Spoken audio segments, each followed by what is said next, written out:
주 예수 그리스도의 은혜와 하나님의 사랑과 성령의 크신 능력이 2020년 366일 동안 여러분과 여러분 가정에 충만하시기를 기원합니다. 사랑하는 삼회교회 교우 여러분, 여러분은 계시라는 단어를 들으면 무슨 생각이 떠오르십니까? 꿈에서 보게 되었다는 이런저런 이야기들이요? 아니면 신내림 받은 이야기? 아니면 계룡산에서 하산한 어느 도사 이야기가 생각나십니까? 연말 연초가 되면 우리는 운세가 굉장히 궁금해지기도 합니다. 그래서 여러 점집들이 문전성시를 이루는데 이것은 젊은 사람들에게도 비슷한 현상으로 드러납니다. 대학가에도 그래서 굉장히 발달된 그런 기술 문명을 이용한 그런 점집들, 타로 뭐 이런 것들이 등장합니다. 매 반복되는 그런 현상이기도 한데요. 궁금한 것은 나와 내 가족이 올 한 해 어떻게 될 것인가, 그 운세, 이런 어떤 삶의 모습이 펼쳐질까, 이런 것에 대한 그런 근본적인 궁금증들이 우리에게 있습니다. 알 수 없는 것, 미래에 대한 불안감, 그래서 그것을 알고 싶은 것, 그런 궁금증들이 우리에게 자연적으로 생겨나는 것입니다. 그래서 우리는 계시라고 하는 것을 미래의 일을 앞당겨서 아는 것이라고 그렇게 일반적으로 생각할 수 있겠습니다. 그런데 성서에서 계시라는 것은 무슨 뜻입니까? 성서적인 의미에서 계시라고 하는 것은 감추어진 비밀이 드러난다 하는 그런 그 표현을 갖고 있습니다. 그런 뜻을 갖고 있습니다. 서신서의 본문 에베소서에 보내는 편지에서 바울은 이렇게 설명합니다. 바울이 하나님의 비밀을 계시로 알게 되었다라고 말입니다. 그런데 그 그리스도의 비밀은 다름이 아니라 이방 사람들이 복음을 듣고서 예수 그리스도 안에서 함께 상속자가 되고 함께 한 몸이 되고 함께 약속을 받은 지체가 된다는 뜻입니다. 바울은 하나님의 능력과 은혜로 그리스도의 헤아릴 수 없는 부를 이방 사람들에게 전하는 그런 사명을 감당하게 되었다 했습니다. 그런데 그 비밀은 만물의 창조주 하나님 안에 영원 전부터 감추어져 있었던 하나님의 구원 경륜이었으며 이제 그 비밀이 모두에게 밝혀지게 되었다는 것입니다. 바로 그것이 하나님 나라의 비밀을 우리가 알 수 있게 된 패스워드가 우리 모두에게 알려지게 되었고 바로 그것이 계시입니다. 그런데 그 계시란 다름이 아니라 예수 그리스도가 우리에게 구체적으로 모습을 보이고 나타내셨다는 것입니다. 요즘은 뭐든지 개인의 비밀이 있어서 그래서 오히려 살아갈 수 있는 그런 시대가 되었습니다. 은행 계좌도 이메일도 집에 들어가는 문도 모두가 개인의 비밀번호가 있어야 가능한 그런 시대입니다. 비밀번호가 너무 많기 때문에 나 자신도 오히려 그 비밀번호를 잊어버리기가 쉽습니다. 그뿐만이 아닙니다. 그런데 일정한 시기가 지나면 그 비밀번호가 효력이 떨어져서 또 바꿔줘야 하는 그런 시대가 되었습니다. 그런데 하나님 나라의 비밀번호는 더 이상 은밀하게 감추어져 있지도 않고 일정 기간 지나서 뭐 30일 주기, 60일 주기로 또 바꿔줘야 합니다 하는 그런 메시지가 뜨지도 않습니다. 한번 알려지고 난 뒤에 이것이 2000년을 넘어서 계속해서 효력을 나타내고 있기 때문입니다. 보통 비밀번호가 숫자인데 비해서 하나님 나라의 비밀번호는 숫자가 아니라 이름입니다. 우리의 구원자, 그 이름 예수가 하나님 나라의 패스워드입니다. 계시란 이렇게 이 이름이 우리에게 알려졌을 뿐만이 아니라 하나님의 사랑이 구체적으로 육으로, 육신으로, 몸으로 드러났다라고 하는 그 사실을 뜻합니다. 이 주연절 아침에 우리가 읽은 구약성서 이사야 60장은 바빌론 포로 생활에서 이스라엘로 귀환하는 백성들을 위로하는 그런 말씀이었습니다. 앞뒤에 맥락 없이 그냥 읽게 되면은 이스라엘의 선민 의식만이 굉장히 강조되어진 듯 합니다. 그런데 이 말씀은 오랫동안의 포로 생활에 지친 이스라엘 사람들을 위로하면서 예루살렘이 이방인들에게 빛을 전해줄 수 있음을 말해주고 있습니다. 선택된 백성이라는 자부심이 가득한 유대인들을 향한 이 말씀은 21세기에도 한반도에 사는 우리에게도 위로의 말씀입니다. 이사야서의 관점에 따르면 우리는 이방인들입니다. 그런데 이 복음이 이제 이방인이었던 우리에게도 전하여졌습니다. 그 복음은 빛들 가운데서 빛으로서 우리 가운데 임하셨습니다. 이 이사야서의 위로의 말씀이 2020년 새해를 맞는 우리에게 이제 향하여 있습니다. 예루살렘아, 일어나서 빛을 비추어라.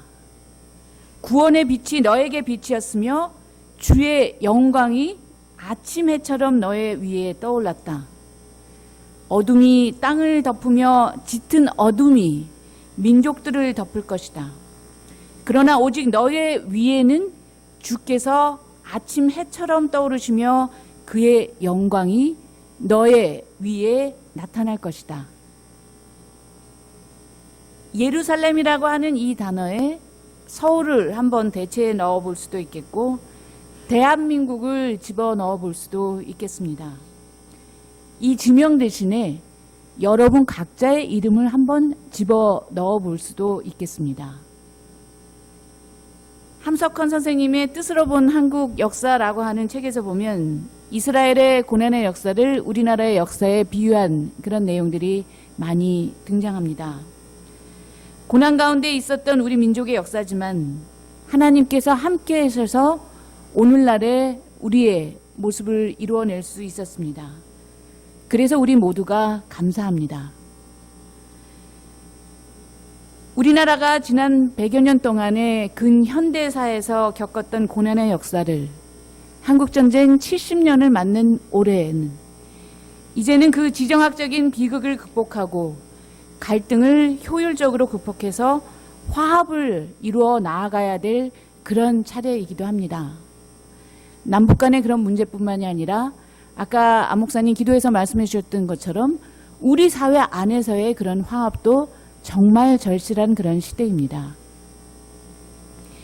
이사야서에서 노래하고 있는 그 빛은 2000여 년 전 예수 그리스도의 모습으로 우리 가운데 나타났습니다. 그것은 우리가 성탄절을 기념하면서 다시 한번 찬양하고 또 하나님께 영광을 돌리는 그 날에서 드러났습니다. 특별히 이사야서 60장은 부의 회복을 노래하고 있습니다. 바벨론 포로 생활에서 돌아오는 이스라엘 민중들에게 부가 회복될 것이다. 그것을 강조하는 것은 굉장히 중요했습니다.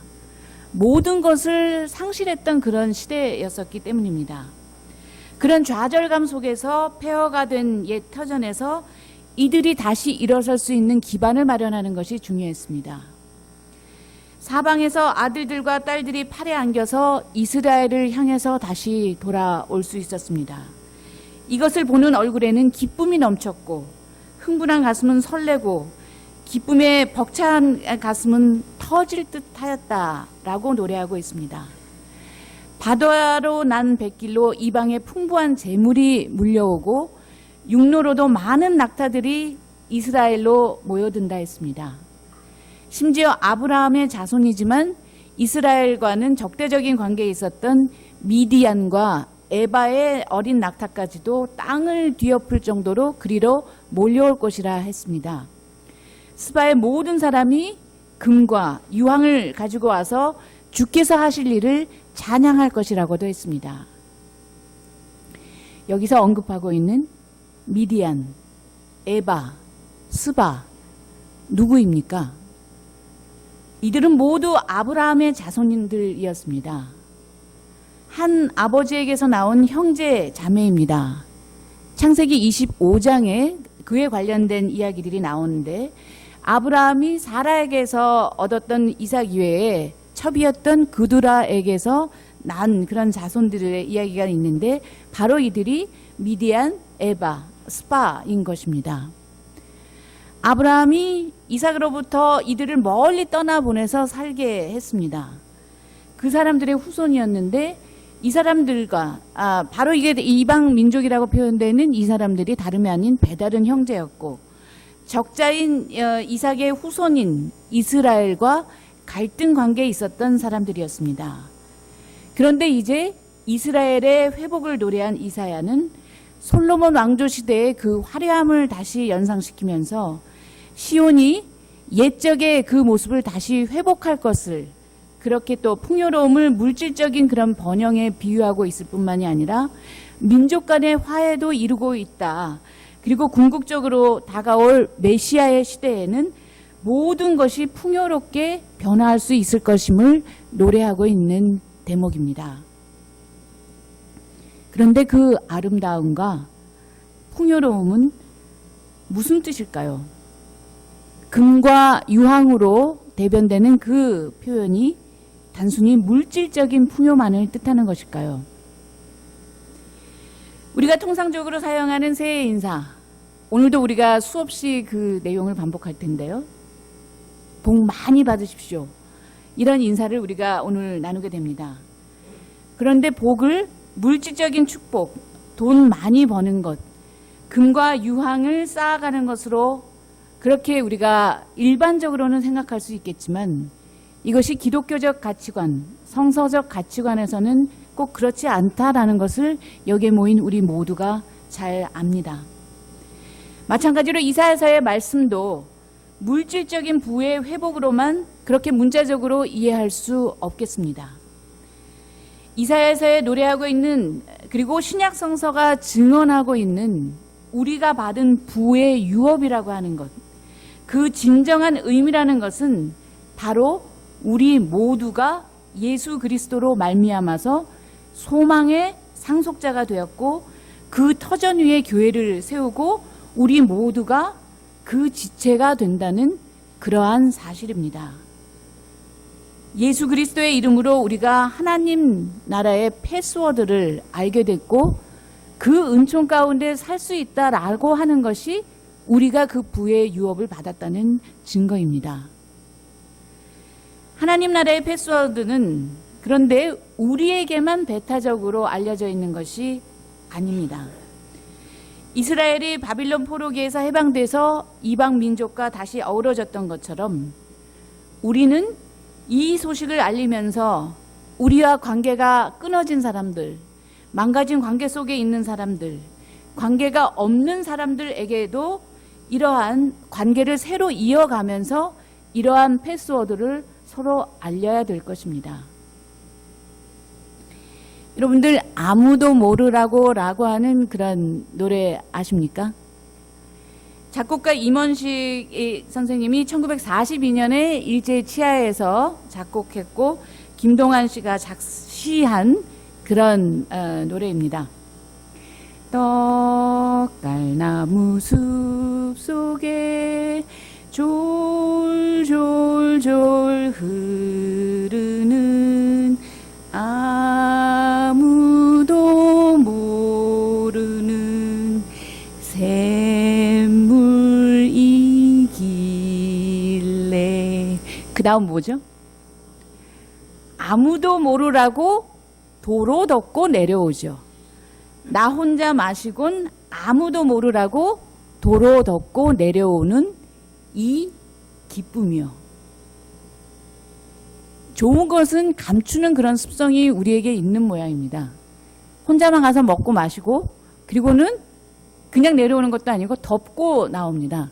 다른 사람 모르게 하려고요. 며느리도 몰라, 아무도 몰라 하는 그런 비법 전수하는 그런 내용인 것 같은데, 하나님 나라의 패스워드는요, 우리의 기쁨의 원천이고 그 샘물인데, 그런데 이것은 나 혼자 마시고 즐기고 거기에서 만족하고 도로 덮고 내려가면 안 되는 그런 패스워드입니다. 차원이 다른 그런 패스워드입니다. 나누는 가운데 더욱더 풍성해지는 그런 기쁨의 원천이어야 할 것입니다. 여러분들이 이 삼회동산에서 예배의 공동체로 샘물과 같은 하나님 말씀을 묵상하시고 이 동산을 내려가실 때에는 아무도 모르라고 도로 덮고 내려가시는 것이 아니라 여러분만 마시고 가지 마시고 다른 사람들도 이 샘물을 마시도록 초청하셔야 좋을 것 같습니다. 그 기쁨이 가능하도록 어둠 가운데 빛으로 예수께서 임한 것을 기억하는 날이 바로 오늘 주연절 에피파니입니다. 에피파니라고 하는 그 말 뜻은 하나님께서 예수님 안에서 자신을 온 세상에 드러내셨다, 계시하셨다. 그래서 하나님의 영광이 예수님을 통해서 나타나셨다라는 그런 의미입니다.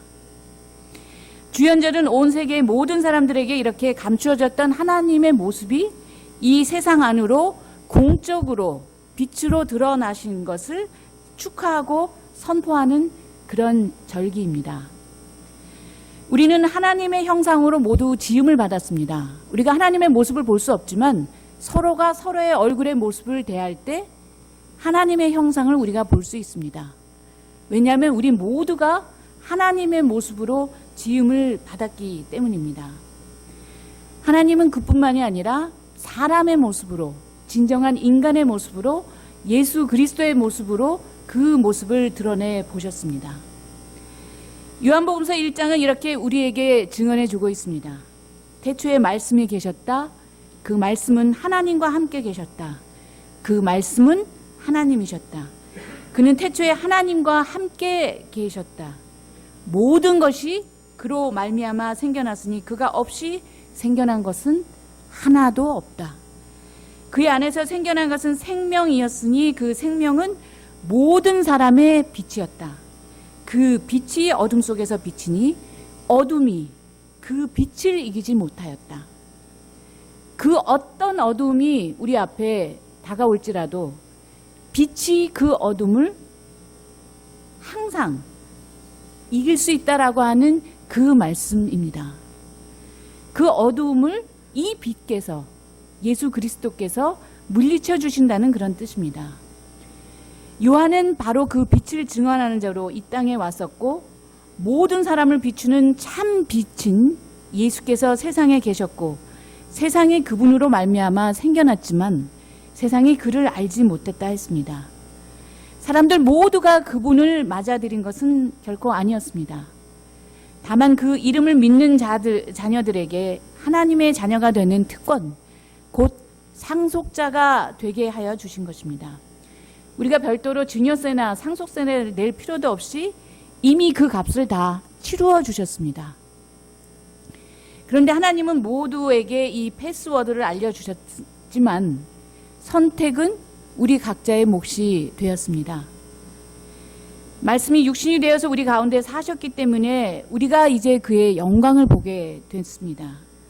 일찍이 하나님을 본 사람이 없지만 아버지의 품속에 계시는 예수님이 그 모습을 우리에게 보이고 계신 것입니다.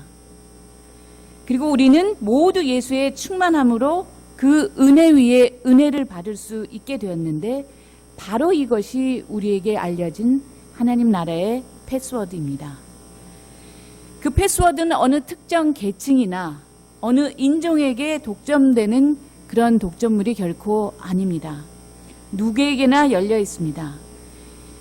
그래서 이 예수님 안에서 하나님이 계시되었다라고 하는 에피파니의 의미는 어느 한 부류에게만, 어느 한 인종에게만 배타적으로 적용되는 것이 아니라 온 우주 만물을, 인간을 포함한 또 자연을 포함한 온 우주 만물을 포용하는 그러한 선한 힘을 갖고 있습니다.